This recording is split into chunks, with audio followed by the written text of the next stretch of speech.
ایک بادشاہ بڑا کنجوس تھا، مالدار تھا پر سخاوت کرنا نہیں آتی تھی، بڑا سخت کنجوس تھا۔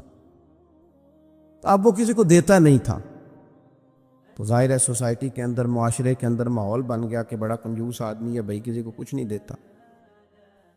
تو اپنے اوپر سے نا وہ چیز دور کرنے کے لیے اس نے ایک منصوبہ بنایا۔ کہنے لگا میں ایک ایسا سخت سوال پوچھوں گا جس کو جواب آئے گا نا، اسے میں پھر کچھ نہ کچھ دوں گا۔ اب مزاج چونکہ کنجوسی کا ہے، دینا تو چاہتا نہیں، تو سوال وہ ڈھونڈ کے لایا جس کا جواب کسی کے پاس نہ ہو۔ بادشاہ بہت انعام کرام دیا کرتے تھے لوگوں کو دیکھ کے، صلاحیتوں کو دیکھ کے۔ ایک آدمی بڑا حاضر جواب تھا، تو وہ بادشاہ کے سامنے آیا تو کہنے لگا میں سخاوت کرنا چاہتا ہوں پر مجھے کوئی ملتا نہیں جس پر سخاوت کروں، میرے کو سوال کا جواب دے تو میں سخاوت کروں نا۔ کہا جناب آپ سوال کیجئے۔ کہنے لگا میرے ہاتھ کی ہتھیلی پہ بال کیوں نہیں ہے؟ اور چونکہ وہ حاضر دماغ آدمی تھا اور بادشاہ کو آج تک کسی نے کہا بھی نہیں تھا کہ کنجوس بہت ہے، تو اس کو موقع مل گیا۔ کہنے لگا بادشاہ سلامت، دراصل نا آپ سخی بہت ہے، تو وہ دے دے کہ آپ کے ہاتھوں کی ہتھیلیوں سے بال گھس گئے ہیں، نہیں ہے۔ حد سے نہ بڑھو، اسراف نہ کرو، فضول خرچی نہ کرو، اس لیے کہ انہو لا یحب المسرفین، اللہ اسراف کرنے والوں کو پسند نہیں کرتا۔ بنو عامر ایک قبیلہ تھا، وہ حج کے لیے آیا کرتا تھا۔ دور جاہلیت میں بھی لوگ حج کرتے تھے، اگرچہ اپنے طریقوں پر کرتے تھے۔ وہ قبیلے کے لوگ حج کے لیے آتے تو وہ بہت کم کھانا کھاتے، جب حج پہ آتے بہت تھوڑا، گوشت اور چکنائی تو بالکل استعمال ہی نہیں کرتے تھے۔ نبی پاک صلی اللہ تعالی علیہ وسلم کے بعد صحابہ نے عرض کی یا رسول اللہ صلی اللہ تعالی علیہ وسلم، حضور ہمارا زیادہ حق نہیں بنتا کہ ہم بھی کچھ چیزوں سے پرہیز کریں؟ اب آپ اندازہ فرمائیں کہ کچھ لوگ ایسے ہیں کہ جو روز شام کو گوشت کے ساتھ کچھ کھاتے، گوشت کھائیں گے یا گوشت ملا کچھ کھائیں گے، تو ان کو پورے حج کے سارے دن ہی منع کر دیا جائے اور چکنائی اور گھی استعمال نہیں کرنا، تو کون شخص ہے جو اس کے بغیر رہ پائے گا؟ تو صحابہ نے عرض کیا کہ یا رسول اللہ صلی اللہ تعالی علیہ وسلم، ہم بھی یہ کام نہ کریں، ہمارا زیادہ حق نہیں؟ تو اللہ تعالیٰ نے آیت نازل کر دی، فرمایا نہیں، کلو واشربو، کھاؤ بھی اور پیو بھی، بس ولا تسرفو، حد سے نہ بڑھنا، اسراف نہ کرنا، فضول خرچی نہ کرنا، جو بھی کھاؤ پیو حد میں رہ کے۔ کھانے پینے سے اسلام منع نہیں کرتا، لیکن ولا تسرفو، حد سے تجاوز ہے۔ کیا معنی ہے اس کا؟ ایک معنی تو یہ ہے کہ جب تم کھاؤ تو تم حدود میں رہ کے کھاؤ گے، حلال حرام کی تمیز رکھ کے کھاؤ گے، تم مسلمان ہو، تمہارے اوپر کچھ ضروریات ہیں۔ ایسا نہیں ہو سکتا کہ جو تمہارے سامنے آیا تم کھا جاؤ، جو تمہارا ہے تم صرف وہی کھاؤ گے، جو تمہارا نہیں ہے تم اس کے قریب نہیں جاؤ۔ دوسرا معنی یہ ہے ولا تسرفو کا، ہمارے مفسرین نے بیان فرمایا کہ کھانے کے بعد نہیں کھانا، بغیر بھوک کے نہیں کھانا، کثرت سے نہیں کھانا، ہر وقت کھاتے رہنا، ہر وقت کھاتے رہنا، کھانے کو اپنے ذہن پہ سوار کر لینا، رات کو فیصلہ کرنا کہ ناشتے میں یہ کھاؤں گا، اور ناشتہ کرتے ہی دوپہر کے لیے کھانا منگا لینا، پلان کر لینا کہ یہ سبزی منگا لو، اور دوپہر کی ابھی ٹیبل پوری سجی ہوئی ہے اور دانتوں کے اندر وہ شخص صفائی کر رہا ہے اور ساتھ آرڈر دے رہا ہے کہ شام کو میرے لیے فلاں چیز، تو ان کو کھانے پینے تو نہیں نہ آیا مسلمان دنیا میں، کھانے پینے تو نہیں ہے، اور اتنا کھانا کہ اس کو سوار کر لینا۔ امام غزالی رحمۃ اللہ علیہ نے احیاء علوم کے اندر لکھا ہے کہ زیادہ کھانے سے مسائل پیدا ہوتے ہیں، شہوت زیادہ بڑھتی ہے، زیادہ کھانے سے غلط خیالات زیادہ آتے ہیں۔ اس لیے صحیح حدیث میں موجود ہے، نبی پاک صلی اللہ علیہ وسلم نے جوانوں سے فرمایا تھا کہ اے جوانوں کے گروہ، یا نکاح کر لو، اور اگر طاقت نہیں رکھتے تو روزے رکھا کرو، اس لیے کہ فاقہ شہوت کو کم کرتا ہے، کم کرتا ہے برے خیالات کو۔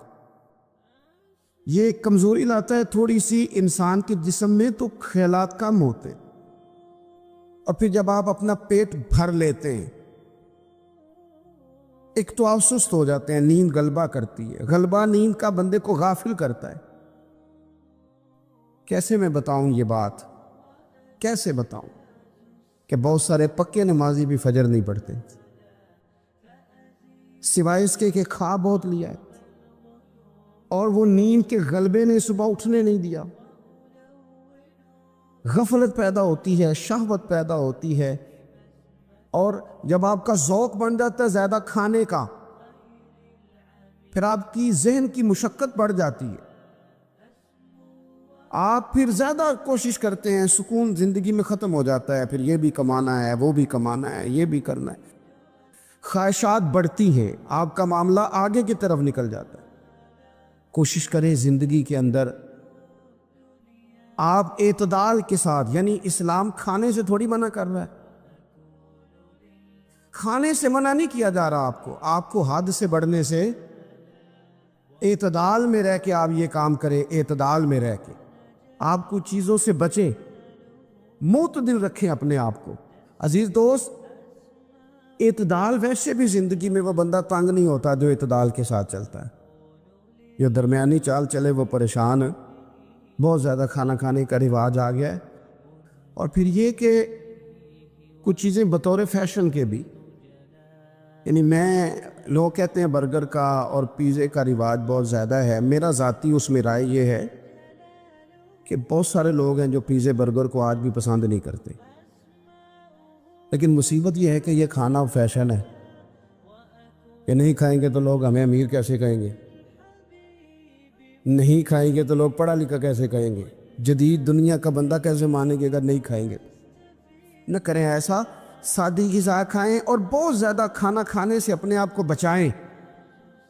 نبی پاک صلی اللہ تعالی علیہ وسلم خزانوں کے مالک ہیں، خزانوں کے، لیکن حضور نے نا فقر اختیار کیا، تھوڑا کھایا۔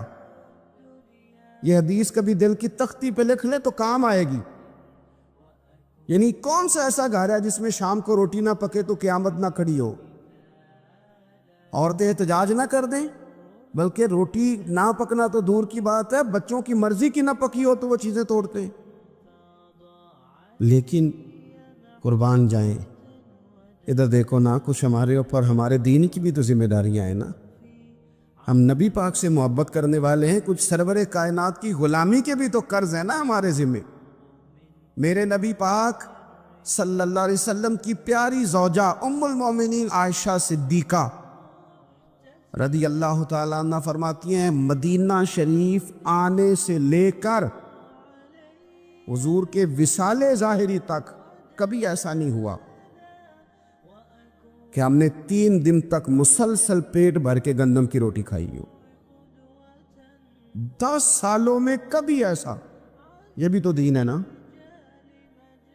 یہ بھی تو بھائی دین ہے، کہ صرف نعرے لگانا ہی دین ہے، کہ صرف وہ یہ کہنا ہی دین ہے کہ جناب میٹھا کھا لو، کھانے کے درمیان سنت ہے، مسواک کر لو سنت ہے۔ یہ بھی تو سنت ہے کہ مسلسل 3 دن تک حضور نے پیٹ بھر کے کھانا نہیں کھایا۔ کوئی مجبور ہے اس کے لیے؟ حضور مجبور ہے نبی پاک صلی اللہ علیہ وسلم اس کے لیے؟ یہ حضور کی چاہت ہے، تھوڑا کھانا کھایا جائے، کم پہ گزارا کیا جائے، اور سادہ غذا کو استعمال کیا جائے۔ کوئی کام نہیں کر پاتے ہمارے بچے، روٹی کھاتے ہیں مرضی کی، ثقیل غذا کھاتے ہیں جو ہضم مشکل سے ہوتی ہے، اور پھر کھاتے ہی فوراً موبائل لے کے وہ لیٹ جاتے ہیں۔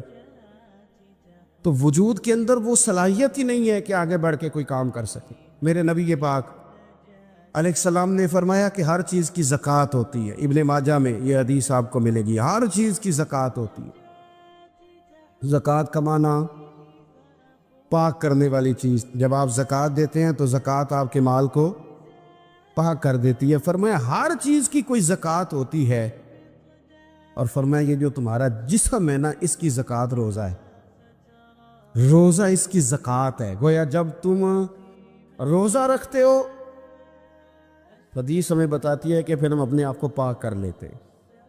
یہ بھوک وجود کو پاک کرتی ہے، آپ کے ذہن کو، یہ جس بندے میں بڑی صلاحیت ہے نا کام کرنے کی، وہ روٹی بہت زیادہ کھاتا ہے تو پردہ پڑ جاتا ہے، کر ہی نہیں پاتے کچھ۔ اور کھانے کے معاملے میں دیکھتا ہوں کہ شدت، میرا خیال ہے کہ شادی کے ولیمے میں جو گوشت پکتا ہے اس کے علاوہ بھی تو گوشت ہمیں ملتا ہی ہے نا، لیکن بعض لوگوں کو دیکھا جاتا ہے کہ وہ اتنا سالن ڈال لیتے ہیں کہ شاید ان کا خیال ہوتا ہے کہ آخری روٹی ہے راج کے کھا لے، اس کے بعد شاید چھٹی ہے تیری۔ یہ آپ کیا کر رہے ہیں؟ اتنا کھا سکتے ہیں آپ؟ اتنا آپ نے ڈال لیا ہے۔ اور پھر سنجیدہ قسم کے لوگ ہیں، سیانے لوگ، تو وہ کھانے پہ اس طرح مطلب اٹھ کے بھاگنا، بھئی جو چیز نصیب میں ہوتی ہے وہ تو چل کے بھی آ جاتی ہے، وہ تو اسباب اللہ بنا دیتا ہے، لیکن اپنی طبیعت کا ماحول یہ بنا لینا کہ کھانا ہی کھانا ہے، اور کھانے کے معاملے میں شکایتیں کرنا کہ مجھے جناب دیکھو فلاں آدمی کے میں گھر گیا تھا تو بوٹیاں کس طرح کی دے گیا۔ کئی دفعہ تھوڑی سی نا بات سن کے تو بندے کا قد دیکھ کے شرم آتی ہے کہ کتنا تو بڑا آدمی ہے اور تو نے کتنی چھوٹی بات کر دی ہے، تو کیا عجیب بات کر رہا ہے۔ تو نبی پاک صلی اللہ تعالی علیہ وسلم اعتدال کے ساتھ کھانا کھاتے، فقر کو پسند کرتے۔ میرے نبی کریم صلی اللہ تعالی علیہ وسلم نے کم کھانا کھانا مومن کی علامت قرار دیا۔ حضور صلی اللہ تعالی علیہ وسلم فرماتے ہیں مومن ایک آنت سے کھاتا ہے، ایک آنت سے مومن کھاتا ہے، اور کافر اور منافق 7 آنتوں سے کھاتا ہے۔ 6 گنا زیادہ روٹی کھاتا ہے کافر اور منافق مومن سے، 7 آنتوں کے ساتھ کھاتا ہے۔ ہمارے ہاں تو اللہ کے فضل سے نا اب کھانا کھانے کی اور کھانا کھلانے کی دوڑ لگی ہوئی ہے، یعنی عجیب فلسفہ ہے لوگوں کا کہ 4-5 نوجوان ہیں تو کہتے ہیں آج دعوت تیری طرف ہے اور کل دعوت میری طرف، اور پرسوں اس کی جانب ہے اور ترسوں اس کی جانب ہے، اور لوگ اس قدر زیادہ یہ دعوت کا شوق رکھتے ہیں، اتنا زیادہ۔ مثلا میرے ساتھ لوگ بڑا پیار کرتے ہیں لیکن صرف دعوت دیتے ہیں کھانے کی، تو میں کہتا ہوں آپ دعوت دینے کی بجائے ہماری دعوت قبول کیوں نہیں کرتے؟ ہم آپ کو دین کی دعوت دے رہے ہیں، وہ والی قبول کریں نا۔ روٹی کھا لیں جی، آ گئے کھانا کھا لیں، تو میں کہتا ہوں اور بھی کم ہے زمانے میں لنگر کے سوا، روٹی کے علاوہ بھی بڑے کام ہیں جو کرنے والے ہیں۔ تو آپ اعتدال کے ساتھ کھانا کھائیں، ضرور کھائیں، جو نعمتیں آپ کے پاس ہیں ان سے آپ لطف ضرور حاصل کریں، لیکن اعتدال کے ساتھ۔ اور پھر آپ کو پتہ ہے جب آپ بے تحاشا کھانا کھاتے ہیں نا، اس کا نقصان یہ ہوتا ہے کہ پھر انسان، میں نے دیکھا ہے جب بندے مالدار ہو جاتے ہیں نا یا سہولیات ان کو مل جاتی ہیں تو انہیں غریبوں کا دکھ ختم ہو جاتا ہے۔ اکثر امیر آدمی کے دوست بھی امیر ہوتے ہیں، پھر وہ کہتے ہیں کہاں غربت ہے پیر صاحب؟ کس نے کہا آپ کو؟ کس نے کہا آپ کو کہ لوگوں کو کپڑا نہیں ملتا، سارے لوگ ٹھیک ہیں؟ کیوں بھلا؟ اس لیے کہ وہ امیر تھا تو اب دوستی بھی امیروں کے ساتھ ہو گئی، پھر نہ کچے مکان نظر آنے بند ہو جاتے، پھر چوک میں دیہڑی کے لیے کھڑے مزدور نظر آنے بند ہو جاتے ہیں، پھر ہسپتال میں کبھی جاؤ نا، میں نے یہ نظام دیکھا ہے، ایسے نوجوان بھی ہیں جو میڈیکل سٹور والے سے کہہ رہے ہوتے ہیں کہ شناختی کارڈ رکھ لے، اماں کے لیے مجھے گولیاں جلدی دے دے، میرا بھائی آتا ہے تو تجھے پیسے دیتا ہے۔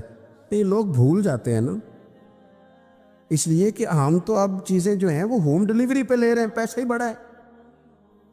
ہمیں کب یاد رہے گا کہ کوئی بھوکا ہے؟ ہمیں کب یاد رہے گا؟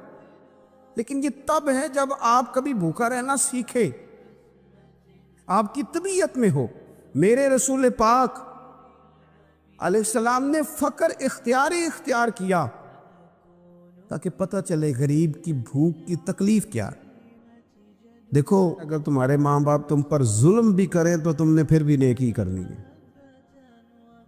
تمہارے رویے سے خیر ہی پھوٹنی چاہیے، تمہارے لب و لہجے سے ان کے لیے ہمیشہ خوبصورت رائے کا اظہار ہی ہونا چاہیے، تمہارے بازو ان کے لیے ہمیشہ کھلے رہنے چاہیے، اور تمہیں ان کے معاملے میں ہمیشہ اپنے رب کو جواب دینے کا تصور قائم رکھنا چاہیے، تمہارے اندر کہیں کمزوری نہ آئے۔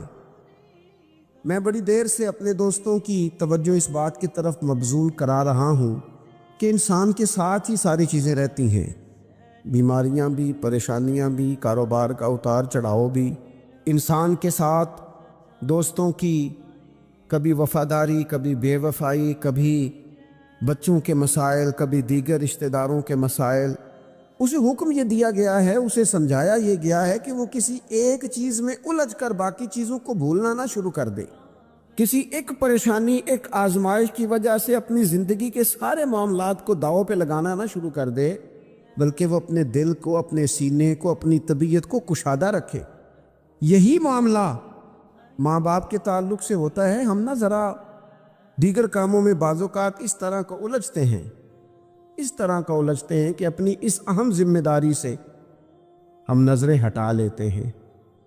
میرے نبی اکرم صلی اللہ تعالی علیہ وسلم سے ایک شخص نے یہ عرض کیا تھا کہ یا رسول اللہ صلی اللہ تعالی علیہ وسلم، میں نے نہ تیز دھوپ میں جلتی اور تپتی ہوئی زمین پر کئی میل کا سفر اپنی ماں کو اٹھا کے اس طرح کیا ہے کہ میرے پیروں میں جوتے نہیں تھے۔ اس پوری بات کو پھر سے آپ سمجھے بھلا میں نے کیا کہا۔ یعنی گرم زمین پر گرمیوں میں چلنا ایک انتہائی مشکل کام ہے، اور پھر گرمی اگر عرب شریف کی ہو اور صحرائی علاقہ ہو، اور پھر آپ نے ایک شخص کو بھی کندھوں پر اٹھایا ہوا ہو۔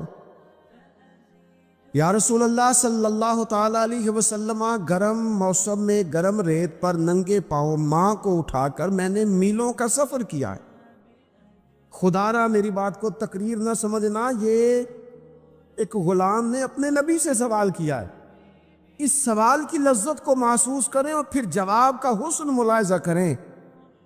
عرض کی حضور، پڑھا میں نے سنا ہے کہ ماں باپ کی خدمت کا حق ادا کرنا چاہیے، تو وہ میں کوئی حق ادا کر سکا ہوں، کوئی خدمت کر سکا ہوں؟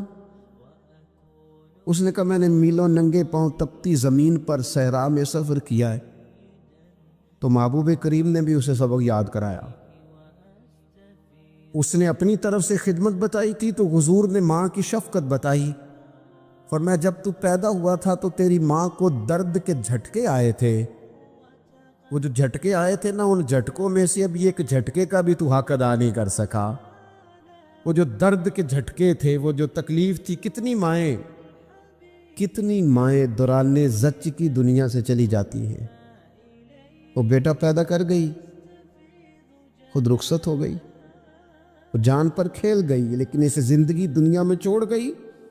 لیکن کیا کبھی ایسا ہوا ہے کہ کسی ماں نے کہیں کھڑے ہو کے کہا ہو کہ اوہو میں نے بڑا کام کیا ہے، میں نے بڑی خدمت کی ہے، میں نے یہ کیا ہے، میں نے یہ اعزاز دیا ہے، لیکن بچے تھوڑا سا کر کے نا، آپ نے ناراض نہیں ہونا، میں نے اپنے کانوں سے یہ باتیں سنی ہیں کہ جی الحمدللہ میں نے ابا جی کو حج کرایا ہے، شکر ہے اللہ کا جی، ابا جی میرے پاس ہی تھے جی، باقی بھائیوں کے پاس نہیں تھے۔ تو ابا جی کس کے تھے؟ پڑوسی نے حج کرانا تھا، آپ کے پاس تھے نا، تو آپ کے والد ہی تھے نا۔ آپ نے یہ 20 مرتبہ بتایا ہے کہ والد کی میں خدمت کرتا ہوں، میرے پاس رہتا، یہ بھی بتاؤ کہ ابا نے مجھے حصہ کتنا دیا ہے۔ ساتھ یہ بھی بیان کرو کہ صرف ابا ہی میرے پاس نہیں رہتا، میں نے بھی ساری زندگی باپ کے پاس ہی گزاری ہے۔ اس نے بھی کبھی کہا تھا چاروں میرے پاس ہوتے ہیں، پانچوں میں نے رکھے ہوئے ہیں۔ کیا مذاق ہے، کتنی چھوٹی سوچ ہے۔ اپنے والدین کے ساتھ بڑا رویہ عمدہ کیا جائے، کبھی نہ الجھنا۔ خبردار، ایک مقام پر ماں باپ کی نافرمانی کی جا سکتی ہے، وہ کب؟ جب وہ آپ کو دین کے مخالف چلنے کا کہیں، جب رب رسول کی مخالفت کا معاذ اللہ کہیں، اور مسلمان والدین یہ کبھی کہہ سکتے نہیں۔ باقی ہر کام میں ان کی فرما برداری ہے، ان کی خدمت ہے، ہر جائز کام میں ان کی بات کو تسلیم کرنا ہے۔ بلکہ حضرت اسماء بنت ابی بکر صدیق، حضرت صدیق اکبر رضی اللہ تعالی انوکھی صاحبزادی ہیں، انہوں نے ایک دفعہ نبی پاک علیہ السلام کی خدمت میں ایک سوال بھیجا تھا، عرض کی یا رسول اللہ صلی اللہ تعالی علیہ وسلم، ماں مشرکہ ہے، اللہ رسول کو نہیں مانتی، معاذ اللہ، ماں مشرکہ ہے، تو حضور وہ مجھ سے ملنا چاہتی ہے، کیا میں اس سے حسن سلوک کر سکتی ہوں؟ نبی کریم نے فرمایا تیری تو ماں ہے نا، چل تو اچھا سلوک ہی کر، تو اپنا رویہ اس کے ساتھ ٹھیک رکھ، کیونکہ تیری والدہ ہے۔ میں آج حقوق والدین پر تقریر نہیں کرنے جا رہا، بس ایسے ہی مجھے خیال آیا۔